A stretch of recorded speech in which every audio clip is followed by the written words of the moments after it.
Tervetuloa kuulijat tämänkertaiseen Vekarat-podcastiin. Tänään meillä on aiheenamme, ajetaanko yhteiskuntaamme jumalattomuuteen? Viime vuosina on keskusteltu paljon siitä, ja ihan viime aikoina, saako koulussa enää laulaa suvivirttä, näkyykö kristillisyys liikaa vai liian vähän, ja pitäisikö usko pitää kokonaan poissa julkisesta tilasta. Niin, ja samalla moni kysyy hiljaa mielessä, olemmeko me ajamassa tätä yhteiskuntaa irti niistä arvoista, joiden varaan tämä on rakennettu. Eli kysymys, onko kyse kehityksestä vai juurien katkeamisesta? Miksi kristilliset arvot herättävät nykyään vastustusta, moni kysyy. Ja mielestäni yksinkertaisin vastaus on tähän, että luonnollinen ihminen, joka elää ilman uskoa, on kapinassa Jumalaa kohtaan. Ja voiko yhteiskunta menettää moraalisen kompassinsa? Mielestäni kyllä voi. Eli naapurimaamme oli ateistinen, kaikki kirkot tuhottiin Stalinin toimesta, ja hän oikein, voi sanoa, tuhosi Raamatun vuonna 1929, ja kehityskulku nähtiin, koska se ei perustunut Raamattuun, vaan ihmisläheiseen tai ihmiskeskeiseen ateismiin. Ja kyllä me nähtiin, että huonosti kävi niin koko yhteiskunnalle kuin yksittäiselle ihmiselle. Totta.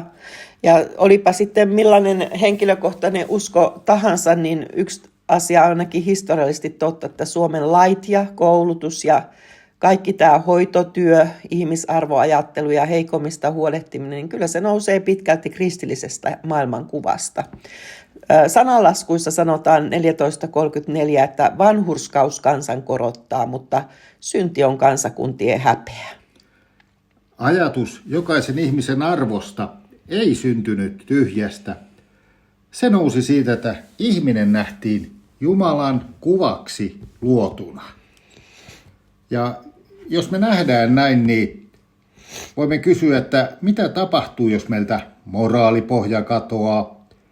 Ja sitten, voiko oikea ja väärä muuttua jatkuvasti? Mikä oli eilen väärin, tänään se on oikein.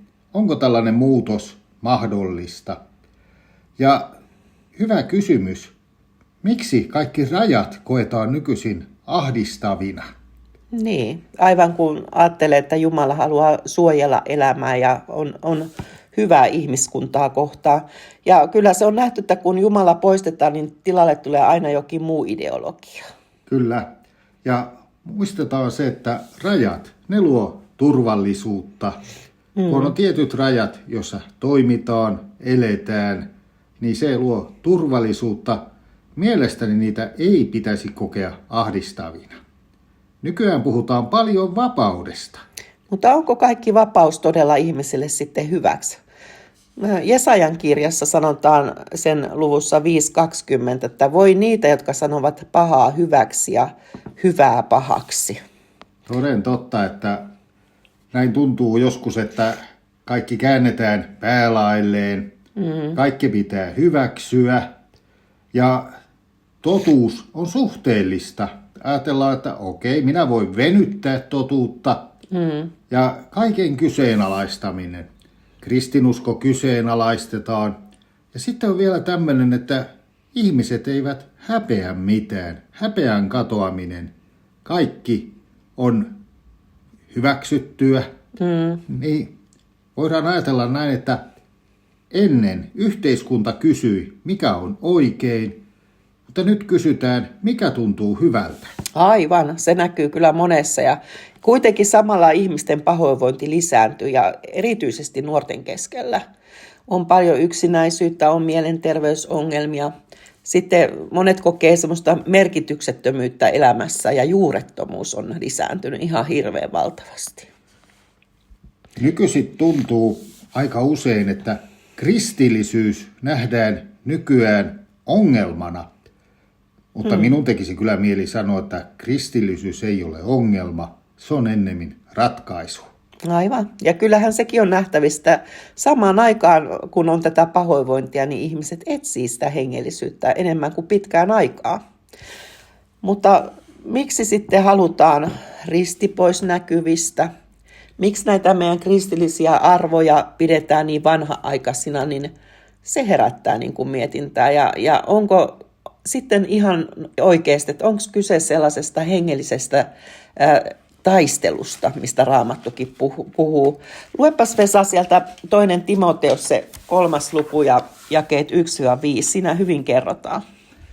Mutta tiedä se, että viimeisinä päivinä on tuleva vaikeita aikoja, sillä ihmiset ovat silloin itserakkaita, rahanahneita, kerskailijoita, ylpeitä, herjaajia, vanhemmilleen tottelemattomia, kiittämättömiä, epähurskaita, rakkaudettomia, epäsopuisia, panettelijoita, hillittömiä, raakoja, hyvän vihamiehiä, pettureita, väkivaltaisia, pöyhkeitä, hekumaa enemmän kuin Jumalaa rakastavia. Heissä on jumalisuuden ulkokuori, mutta he kieltävät sen voiman. Sen kaltaisia karta. Aivan, eli Paavali kuvaa siinä selkeästi aikaa, jossa ihmiset rakastaa enemmän kaikkia nautintoja kuin Jumalaa. Ja hyvinhän se liittyy juuri tähän aikaan, että kun ihmiset etsii sitä, mikä tuntuu itselle hyvältä. Kuulostaako tämä Raamatun kohta muuten tutulta? Tässä oli kyllä aikamoinen kuvaus, voisi sanoa, nykyaikaisista ihmisistä. Kyllä, mutta kuitenkin, jos me ajatellaan, niin eihän meitä kristittyjä kehoteta vetäytymään maailmasta. Siellä Matteus 5 ja 13, luepas sekin Vesa vielä, niin sanotaan meille kristityille hyvin suoraan näin. Te olette maan suola, mutta jos suola käy mauttomaksi, millä se saadaan suolaiseksi? Se ei enää kelpaa mihinkään muuhun kuin pois heitettäväksi ja ihmisten tallattavaksi. Aivan. Kyllä se monesti herättää niin kuin mietintää, että onko kuitenkaan oikein, että me vaietaan. Totta kai meidän tehtävä ei ole vihata ihmisiä, mutta samalla mun mielestä meidän tulee puhua totuutta rakkaudella. Siihen Raamattu meitä kehottaa. Että jos me pelätään ja painetaan päämme pusikkoon, niin ei sekään ole oikein. Aivan, pelko ei saa johtaa hiljenemiseen. Ja tuossa kun luin tämän Matteuksen evankeliumin kohdan, niin sanotaan, että olette maan suola. Meillä muuten on tuo suolapurkki tuossa pöydässä, ja tuosta suolasta ei ole mitään hyötyä tuolla purkissa. Sitten se vasta toimii, kun se laitetaan ruokaan, niin silloin se antaa makua, antaa suojaa, säilyvyyttä. Silloin se on hyödyksi. Se oli hyvä vertaus, että ei olla purkkiuskovia, vaan me tarvitaan rohkeita, mutta samalla nöyriä kristittyjä ja niitä, jotka uskaltaa sieltä purkista tulla ulos. Aivan.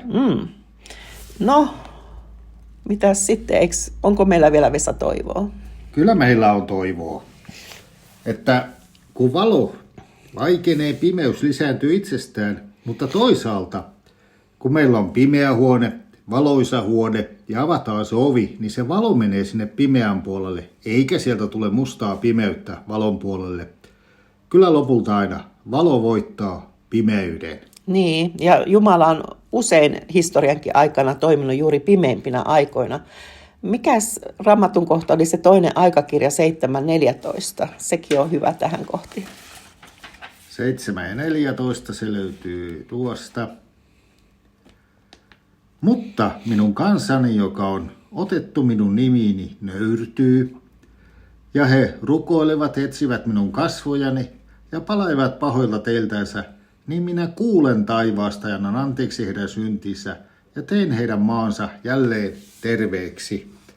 Aivan. Eli niin kuin sanottu, että Jumala toimii usein pimempinä aikoina, niin meidän on hyvä muistaa tämä Raamatun kohta, että jos me käännymme, nöyrymme, rukoilemme, etsimme Jumalan kasvoja, niin Jumala todella toimii. Ja puhuit tuosta, että herätykset syntyvät usein kriisien keskellä. Viime sotien ajalta meillä on säilynyt Kyösti Kallion rukous talvisodan aikana. Ja me muistamme, miten hän kehoitti rukoilemaan, tutkimaan Raamattua. Ja myöskin presidentti Rytin puoliso kehoitti kansaa rukoilemaan aina kello 12, kun Tulema Turun tuomiokirkon kellot antoivat äänimerkin radiossa. Kansa koki kovia, mutta selviytyi aika hyvin, kun otetaan huomioon, miten muiden maiden kävi, jotka sotaan osallistuivat. Niin, aivan. Ja kyllä yksikin ihminen voi vaikuttaa paljon omalla asenteellaan ja se, että mihin hän niin kuin luottamuksensa laittaa. Että ehkä me ei eletä vain luopumuksen aikaa, ehkä me myös eletään tämmöistä valmistautumisen aikaa, johon Jumala seurakuntaansa kutsuu. Kyllä. Sitten lähdettiin muuten liikkeelle, että ajetaanko meidän yhteiskuntaa jumalattomuuteen. Ja sittenhän me todettiin, että kyllä meidän kristillisiä juuria katkotaan, vihollinen toimii, mutta meidän on muistettava, että samalla Jumala kutsuu omiansa olemaan valona tässä ajassa. Kyllä. Otetaan lyhyt rukous tähän loppuun. Herra, anna meille viisautta nähdä aikamme oikein. Varjele sydämemme kyynisyydeltä ja pelolta. Auta meitä olemaan totuudellisia, rakastavia ja rohkeita tässä ajassa. Aamen. Kiitos, kun kuuntelit Vekarat-podcastia. Ja jos tämä jakso puhutteli sinua, jaa se eteenpäin. Nähdään, kuullaan seuraavassa jaksossa. Siunausta sinulle. Siunausta. Hei.